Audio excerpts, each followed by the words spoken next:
Let's see Psalm 96 from verse 8. It said, give to the Lord the glory due to his name. Bring an offering and come into his court. Bring an offering before his presence as you are appearing before him. Malachi 8 from verse 8. 3:8, sorry. He said, will a man rob God? Yet you have robbed me. But you say, in what way have we robbed you? Then he said, in tithes and in offering. Then he said, you are cursed with a curse, for you have robbed me, even this whole nation. Then he said, bring all the tithe into my storehouse. Some people to pay tithe is even a problem. Let me tell you something. He said, this grace realm he said, Moses brought law, Jesus brought grace. In law, you are forced to do things. In grace, you love to do things. So if you are not love-driven, don't do. Grace does not force you. All this thing I'm saying now is not force. Is willingly. You want God to be part of your finance? Okay, this is it. He said, bring all the tithe into my storehouse that there may be food in my house. And try me now. This, says the Lord of hosts, if I will not open to you the window of heaven. That's where inspiration comes from. And pour out to you such blessing that there will not be room enough to receive it. You think God is a scam? Then he said, I will rebuke the devourer for your sake. Tithe is not what you feel like giving God. It's 10% of what God gave you. God did not ask you for 90%. He said 10. I will rebuke. Not your prayer will rebuke devourer. Your prayer cannot rebuke devourer. It's being diligent with your tithing. I will rebuke the devourer for your sake, so that he will not destroy the fruit of your ground,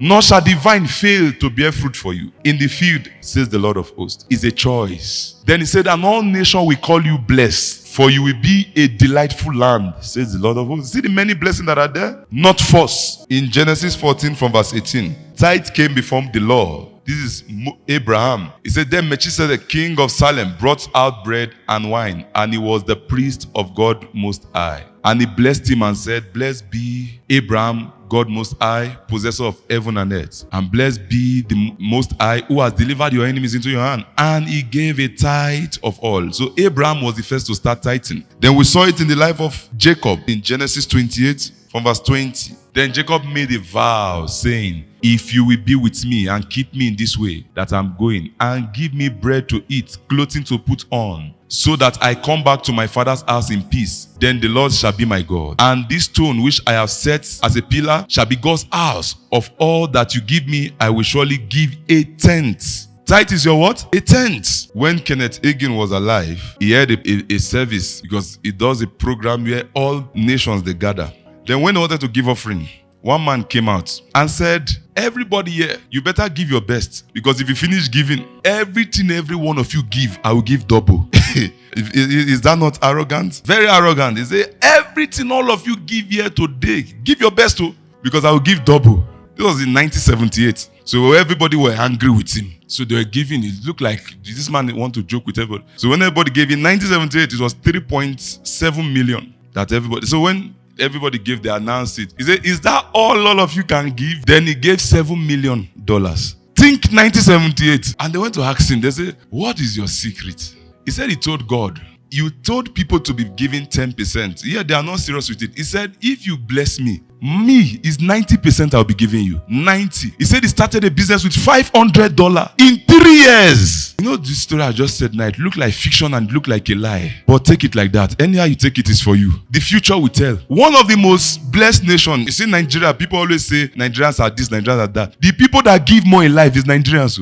I'm telling you. That's why there's no job in Nigeria. There's nothing compared to other nations. But individual possessions is more of them, more of Nigeria. That's why anything you hear Nigerians are, anything they are doing, they are top in their class. Nigerians are die-hard givers than any human being in this planet. Yeah, you think I'm joking? That is the secret.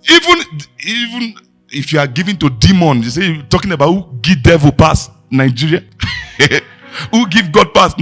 Any giving, give to charity, whatever. Anywhere you want to count giving, Nigeria is there. In hell, they know them. Who have sacrificed human being more? Nigeria. People don't know why the nation is great. We have worse leaders than any nation I've ever had. The most suppressed nation. But yet, anything they are doing, they are on the world map. Nigerians are die hard givers. South Africa need to wake up. You are blessed. South Africa is the richest nation in Africa. You don't know? Yes, you are the richest nation in Africa. Nigeria is fifth. You see, you can't South Africa, you can't Congo, you can't South Africa, you can't Egypt, you can't Morocco. Then before you see Nigeria. My dear, see, government cannot make you rich. I want to open your eyes now. All these people depending on government. Government will never make you rich. You make yourself rich. Learn to sacrifice. Don't depend on your government or the grant they'll give you. What is grant? There's no government that make anybody rich. You better know what I'm saying. I'm telling you, every government want to steal for their future. Every government, I'm not saying your government, every government. And don't be surprised if they put you there. Hey, YouTube, you that is thinking you're a good person, enter there now. Because stealing in a nation is not a person, it's a system. So even if you remove people, you didn't correct the system. Once somebody enters, even if the person was innocent before, when you see all the loophole in the system, you will say, God opened doors in many ways. Now, in giving to God, we must understand the place of sacrifice, the place of vow. Sacrifice is a test of your faithfulness with what you have now. That's what sacrifice is. A test of faithfulness with what you have now. Vow is a test of faithfulness with what you will have in future. So before you say, I'm making a vow, what did you do with what you have now? God said to Abraham, start from where you are, begin from where you are. And he told him, go and sacrifice Isaac. So he immediately wanted to lay hand on Isaac. God said, by myself, I've sworn to you, don't touch that boy. A lot of people are making vows. Say, God, if you bless me, I will do like this. The one you get now, start with it. Start from where you are. Some people, God trusted them to become financial stewards in his kingdom. Now, he opened their way to a certain level. But when it's time to give to God, they still give him peanuts. There's an elephant, they said, in Africa. He eats 100 pounds of straw, 150 pounds. And the farmers, they said they expect the elephant to poo 100 pounds of poo for manure. He eats 150 pounds of straw. They're expecting a waste product of what? 100 pounds. So if God bless you to a certain level, there's what he expects from you. God lift you up, God bless you, God increase your business. You are still giving 10 rand happily. Since the day you give your life to Christ, it's 50 rand, 100 rand you are beginning. You don't want to move from there. He who is faithful with little will be trusted with much. So like I said, it's a choice to put God or the spiritual realm to be part of your finance. It's a choice. It's not by force. For example, you go to the devil, you say, devil, I need prosperity. You say, okay, bring that your uncle, bring this person, bring this one. You kill the person and you become prosperous. It's your choice. Or you go to God, you say, God, I want to be prosperous. You say, okay, be diligent with your tithing, be diligent with your offering, and be diligent with sacrifice. It's you that will take the step. You can use sacrifice to end a season of dryness in your life. I'm not telling you what I'm preaching. I'm telling you what I do. If you are tired of a season, you can use sacrifice to change a season in your life. I'm tired of debt. I'm tired of borrowing. I'm tired of hardship. Start from where you are. There are some things you are still holding on to that you don't need to hold on to anymore. If it's for you to remove that TV in your house, to give it out, give the TV. I'm telling you, some things you just gather, they are the things that is the key to your next level. Because God will always ask you, what do you have? What do you have? Yes, you are hardworking. Yes, you have been struggling. You have been trying. What do you have? Start from where you are. Believing that one person will come from one place and just see you and say, hey, you are suffering. How much do you want? Does it take? A miracle can happen like that too. But it can't be sustained like that. Any believer that will go far must live a sacrificial life. I'm telling you. Any human being, I'm talking about human being now. Any human being, be it, I don't care who you are, any human being that must go far must learn sacrifice. The most powerful Sangoma is the one that can sacrifice more. Yes, Abalis. Is sacrifice that separates the powerful from the ordinary, the extraordinary from the ordinary, the supernatural from the natural. That's what sacrifice does. Or everybody's believe that their founder is the way to God. But nobody founder killed themselves, died for the gospel, for their faith. They died normal. The reason why Christianity is the most powerful is because the founder, the pioneer, died. You see, it's a sacrifice. It's a kingdom, it's a faith of sacrifice. But the truth today is that you will be surprised that Muslims give more than, you know what I will give you this assignment. Go and check any mosque that was rented. Go and look for. You are in South Africa now, today. Go around, go and look for any mosque you see that they are renting. Whether you will find one. And they don't drag their imam like a generator, the way you drag your pastor. If pastor say, let's build, they'll start dragging their pastor as if they are dragging generator. Have you ever seen any imam being dragged on the internet once? Imam will fly private jet. Nobody, no, the Muslims, they don't care.